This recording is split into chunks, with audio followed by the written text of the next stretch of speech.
When was the last time you did something for yourself for the love of you, for no other reason than that you love yourself? I started embarking this journey at the beginning of this year of making choices every single day for no other reason but to honor myself and to love myself. And so I want to invite you guys to a look at this different point of view, this different way of cultivating a quote unquote habit per se that you'd like to have in your life, a different way of approaching creating your dreams, living your goals, whatever goals you've set for yourself. And today is day 25 of my 101 days of daily choice challenge. So basically at the beginning of the year, I was looking at what is it that I want to do for myself.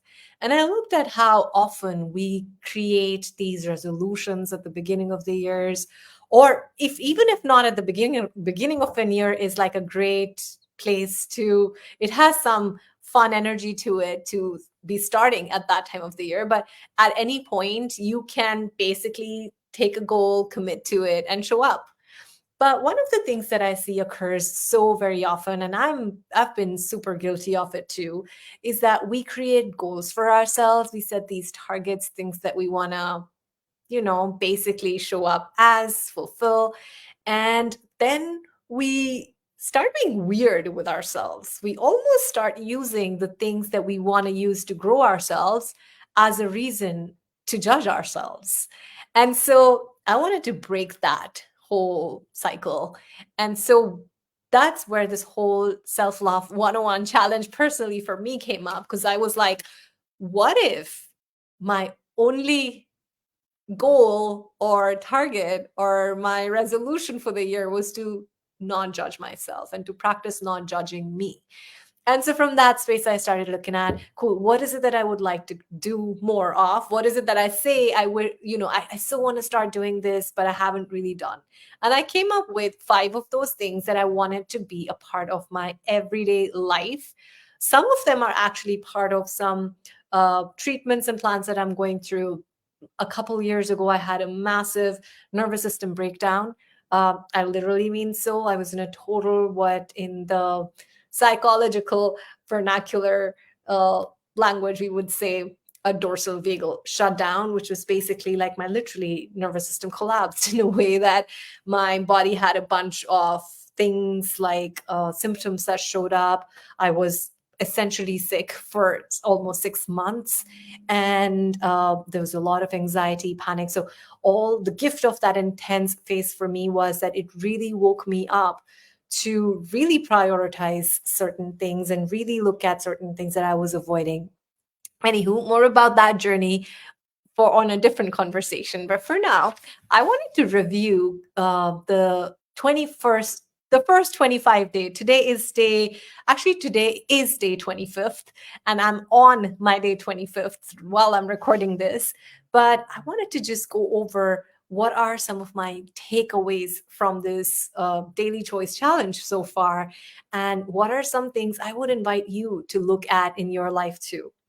So, first of all, just to clarify, the purpose of this is like my premise of this challenge that I invite anybody who's willing to take up for themselves. So for you, if you'd be up for that, to look at what is it that you'd like to do in your life that you're not doing currently, maybe, or maybe judging yourself for not doing.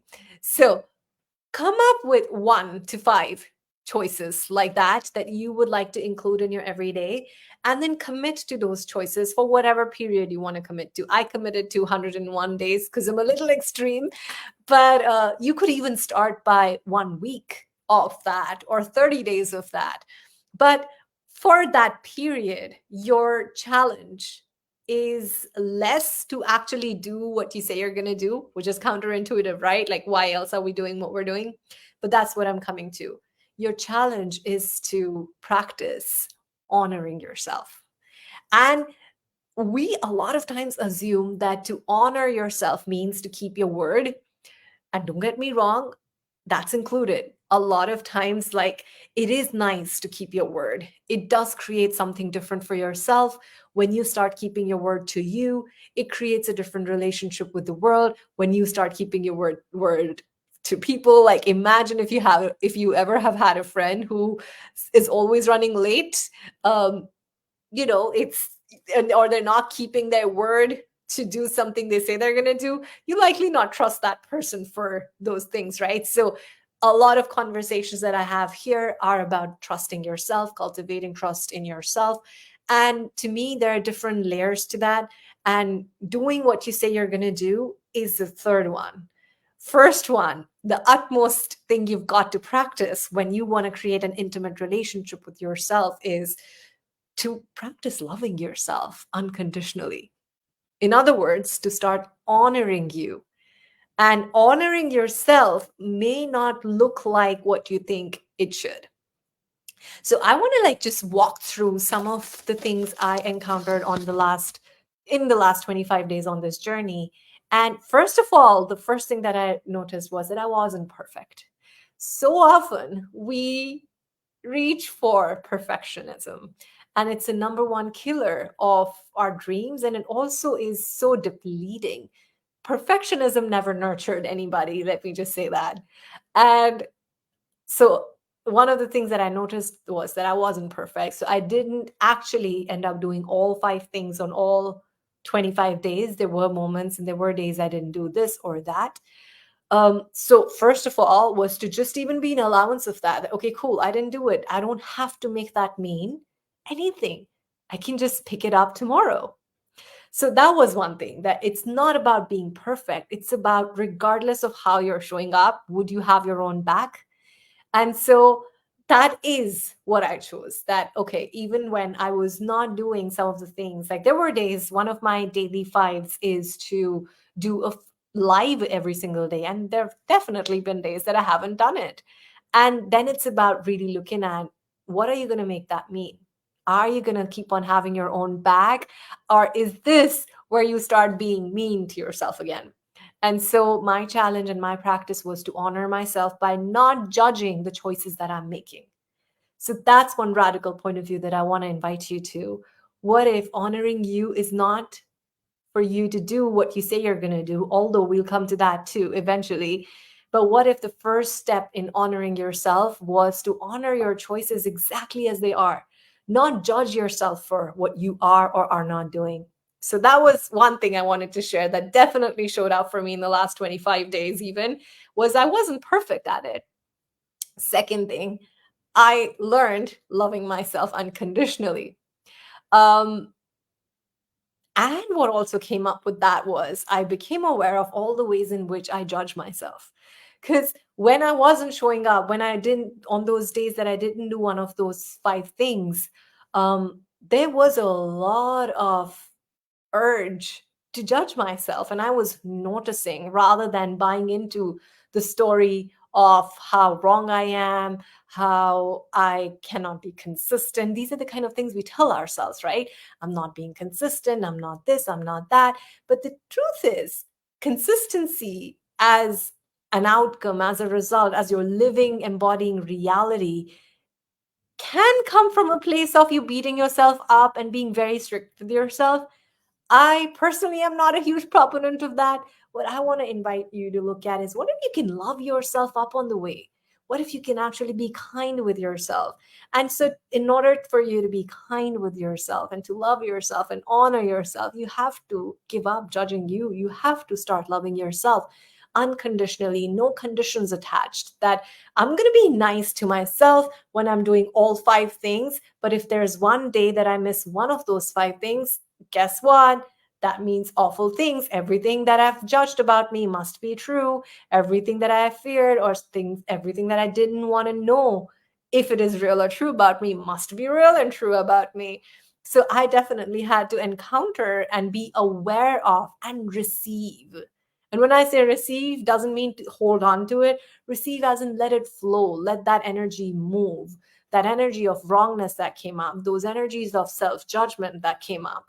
So there was a lot of practice in these last 25 days of also receiving a lot of that, of really being cognizant about the ways in which I stop having my own back. I start becoming mean and an asshole to myself and be like, nope, we're not doing that. Because guess what we're doing this for? We're doing this to love ourselves. That's why I, even though self love is such a cheesy thing, and a lot of times it's used in a lot of weird ways as well, right? A lot of times people say, I'm doing this for the love of me, or this is like a self-love, self-care practice, but essentially they're using it to avoid feeling and being with the intense stuff, which is fine. Like sometimes you just need a little break, but it is just to know that to truly honor you requires you to receive everything that's intense in your space, everywhere you're judging yourself, to be aware of it, not buy into it, not live in reaction to it, but also not turn a blind eye to it, also not ignore it, also not pretend it doesn't exist because it's not the conscious thing to do. So I had to really be present with myself like that and practice loving myself unconditionally, practice being with those intense thoughts, feelings, emotions that come up when I am not keeping my word. So that was really fascinating. And if you are on a journey to creating any goal, or if you'd really like to take up this daily choice challenge for yourself in however you want to do it, in whatever capacity you want to do it, I really would like to pin this in your world. What if you did that not because you want to do it, but because you want to start practicing honoring yourself? And once again, to reiterate, to honor yourself means having your back, not judging you, even when you do not show up in the way that you wanted to begin with, even when you fall a little bit off the track, still honoring yourself, still loving yourself, not making it mean anything horrible about you. Because we're all very good at that, aren't we? So another thing that I learned, and I'm referring to my notes, that's why I look down here from time to time. Another thing that I gathered, my reflection of over the last 25 days, almost a quarter of my self-love 101, 101 days of daily choices to honor me. Another thing that I learned was sort of what we've brushed upon, that this awareness or this piece, that honoring myself does not necessarily mean doing what I say I will do, which is weird. It's pretty counterintuitive. It really requires you to expand out and have a little bit of a different point of view with yourself to look at this. But be with me through as I walk through this whole awareness piece. I discovered that honoring myself was not necessarily doing what I say I want to do. I remember particularly there was one day that I did not do my daily movement exercise, and also I did not do a daily life. So I didn't do two things together out of the five in one single day. And there was such an immense urge to judge myself and to make it mean, use that to validate all the different ugly stories that I have, that I use as a validation of why I don't always keep my word. And so to me, that was really what I really got to see in that day, was that was the day I got my period. And the first day of my period sometimes it's not the most, let's just say, easeful. It is easeful in a lot of ways, but I do require more rest on that. And so that was the day that honoring myself actually meant to disconnect from technology, to just be lying down in the bed with a hot water bottle and just watching some TV or sleeping. So to me, it was so important to acknowledge that honoring myself does not necessarily mean that I'm going to do what I say I'm going to do. Honoring yourself is sometimes a moment by moment choice. You might have decided you'll do something, but if you were to force yourself to do it, almost overlooking your body, overlooking what you require in that moment, you're still not honoring you. That is why I invite you guys to look at setting goals and the choices, daily choices that you'd like to set for yourself in your life, not from a place of, okay, I want to achieve this. Yes, I want to achieve this, but let that be like a side thingy What if in the forefront of your journey was your choice to start honoring yourself in every given moment, to be present with yourself, to not judge yourself? So that was really fascinating for me to see it with that much clarity, that, you know what, me not doing these two things today was, in fact, me honoring me, was, in fact, me honoring what my body requires in this day. And another fascinating thing that I loved on that I gathered on this 25-day period was to start before you think. That's funny, right? A lot of times you might hear the opposite, that think before you do something. But what I'm actually finding to be more true for me, and I invite you to look at that for yourself as well, that I've got to start before I start think I've got to start before I start thinking. I'll tell you one clear way in which this showed up for me was with my daily movement practice. I noticed a lot of resistance in, like, doing the certain things that I'm doing for my body in terms of movement. I'm undergoing some sort of physical therapy. I'm on like this big, um, almost already been a year and a half long recovery program, almost, so to speak, although I've created my own recovery program here. I'm recovering from all the ways in which I'd abused myself all my life, and recovering from all the ways that, weren't actually working for me and my body. So one of the things that I'm doing in my recovery program, it's funny because I just came up with that word, but truly that's what's going on in my world right now.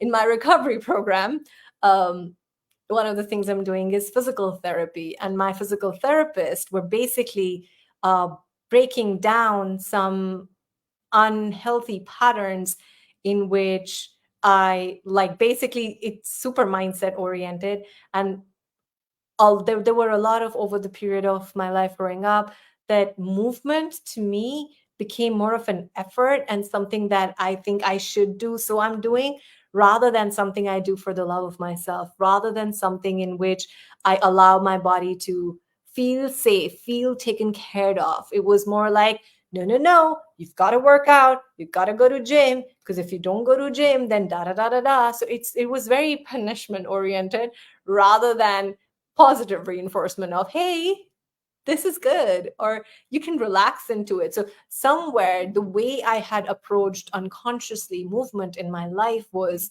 more from a place of force than from a place of love. And I've had multiple injuries all through my journey growing up, and I realized this pattern that I don't feel safe with movement in my body. And basically what I mean by that is that I'd always beat myself up almost to do things when it came to movement of my body, rather than just relaxing into where I am, meeting my body where I am. So I'm doing a whole lot of uh, basically resetting your nervous system when it comes to movement kind of work these days.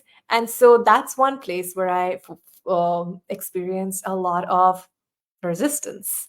And so I noticed that every morning, usually I start with my meditation, I do my vision therapy exercise. And immediately after that, if I do not just start with my movement exercises, I notice the tendency of the thoughts to seep in and distract me from, all the reasons and stories come in, all the distractions come in, that why I should be doing something else and why I can come back to this maybe later.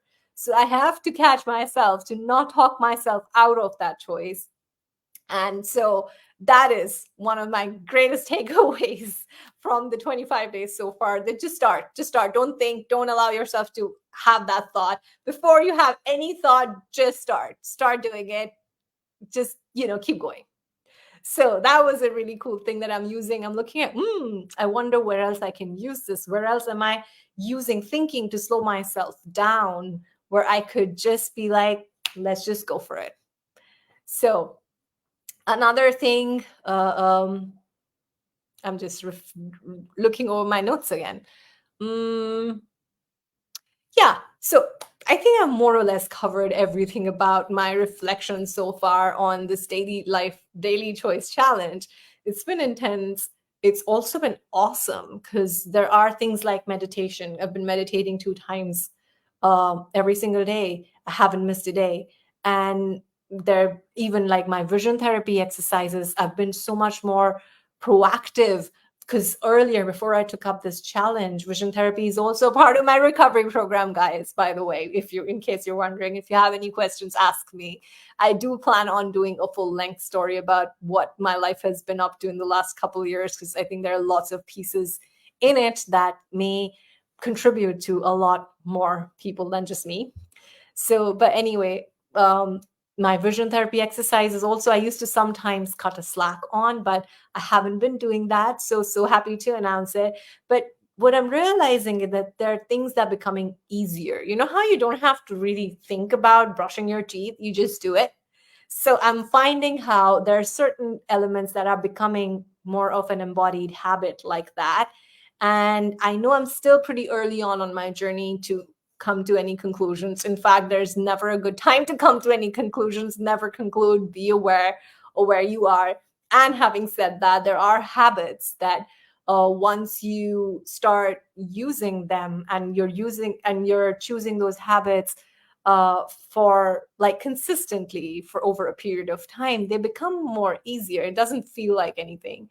So there are certain things that have started becoming like that to me. And one of the greatest things that, if you're on any sort of goal setting journey in your life, that I'd like to invite you to look at is make space for resistance.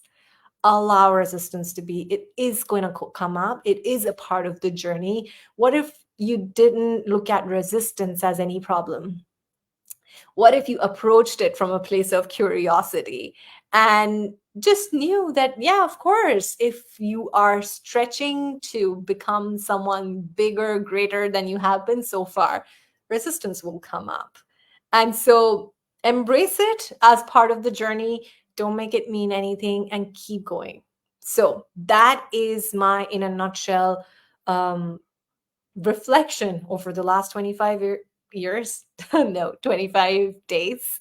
I have another 76 days to go for this set of 101 days, but I'm on it. Sometimes, most of the days, I share my checklist on my stories. Some days I forget, but I'm still creating my checklists. And if you're on this journey, if you would like to do something for yourself every day, I'd love to support you on your journey. Hit me up. Let's chat. Let me know what are some places where you get caught up on your journey with your goals, your dreams, what you would want to do every day.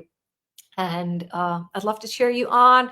I'd love to know from you guys if you have anything you'd like to say or share with us on this topic. And on the final note, I'll just say that never quit, never give up, never give in. One of my mentors says it, Gary Douglas. He is amazing. But like, truly, if you kept going and you did not give in, you will not fail. Failure is only when you stop trying, because every other time you just gain information, gain awareness. From that awareness, you get to make new choices. So keep going, you guys, and let me know if you have any questions for me. Thank you. I'll see you guys tomorrow on another live stream.